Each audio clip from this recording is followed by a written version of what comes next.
미래에는 모든 인류가 창의성을 마음껏 발휘할 것이다. 샘 알트만. 내가 하는 일을 남들도 똑같이 배울 수 있다면 여러분과 제가 하는 일은 가장 싼 값으로 대체될 것입니다. 이미 페이스북 같은 거대 IT 기업에선 AI가 이를 대체하고 있죠. 더해서 인터넷은 그 누구든지 정보를 공유할 수 있게 해줬습니다. 덕분에 최전선에서 새로운 기술을 창조하고 있지 않는 이상 상품의 퀄리티는 크게 차이가 나지 않습니다. 때문에 개인 브랜딩은 그 어느 때보다 중요해지고 있죠. AI가 정해진 매뉴얼은 그대로 따라할 수 있지만 나만의 브랜딩, 나만의 스토리, 나만의 철학은 따라할 수 없습니다. 그리고 인터넷으로 모든 정보가 공유되고 있는 세상에서 나만의 브랜딩, 나만의 스토리는 나의 상품을 차별화해줄 가장 강력한 요소죠. 많은 사람들은 본능적으로 느끼고 있습니다. 시대가 변하고 있고 학교에서 가르치고 있는 반복적인 매뉴얼 같은 일들은 더 이상 필요가 없어진다는 걸요. 하지만 대부분은 AI와 미디어라는 새로운 형태의 레버리지를 사용하지도 못하고 있습니다. 나만의 개인 브랜드를 구축할 수 있는 가장 좋은 환경이 있음에도 불구하고 말이죠. 특히 유튜브는 그게 더 심합니다. 준비해야 될 것도 많고 영상을 어디서부터 시작해야 될지도 모르니까요.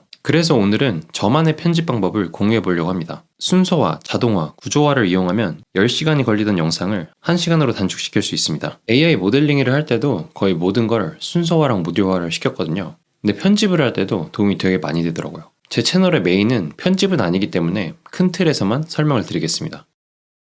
첫 번째는 순서화입니다. 영상을 만들기 위해선 해야 될 것들이 너무 많죠. 편집, 비디오, 부금, 인용문, 챕터 등등 할 것들이 넘쳐납니다. 한 번에 영상을 만들려고 하면 어디서부터 시작해야 될지 감도 잡히지 않습니다. 하지만 해야 될 것들을 잘게 쪼개서 순서화를 시키면 영상을 만드는 건 하나도 어렵지 않습니다. 순서화된 요소들을 하나씩 처리하다 보면 어느새 영상은 만들어져 있죠. 저 같은 경우는 이런 순서로 영상을 만듭니다.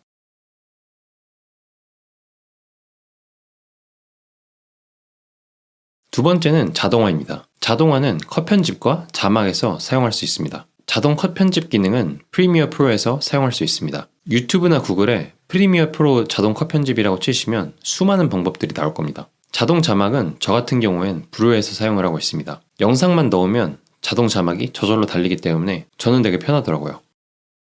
세 번째는 구조화입니다. 유튜브 영상을 자주 만들다 보면 자신만의 스타일이 만들어집니다. 그래서 비슷한 편집 스타일, 효과, 모션 그래픽을 쓰게 되죠. 자주 쓰는 효과나 모션 그래픽을 템플릿화를 시키면 시간을 엄청나게 단축할 수 있습니다. 저 같은 경우에는 애프터 이펙트를 사용해서 모든 효과와 글을 템플릿화를 시켰습니다. 그래서 제가 쓴 글을 복사 붙여넣기만 하면 되죠. 오디오는 프리미어 프로 사운드 이펙트에서 프리셋을 만들 수 있습니다. 한 번 설정하면 클릭 한 번으로 오디오 세팅을 끝낼 수 있습니다. 그리고 애프터 이펙트와 프리미어 프로에서 자주 쓰는 모든 기능을 숏컷으로 지정하는 걸 추천드립니다. 저 같은 경우는 4-5개 정도의 숏컷만 반복적으로 사용하고 있습니다. 얼라인 기능 같은 경우에는 숏컷을 사용할 수 없어서 따로 빼놓고 쓰는 중입니다. 정리해보면 이렇습니다.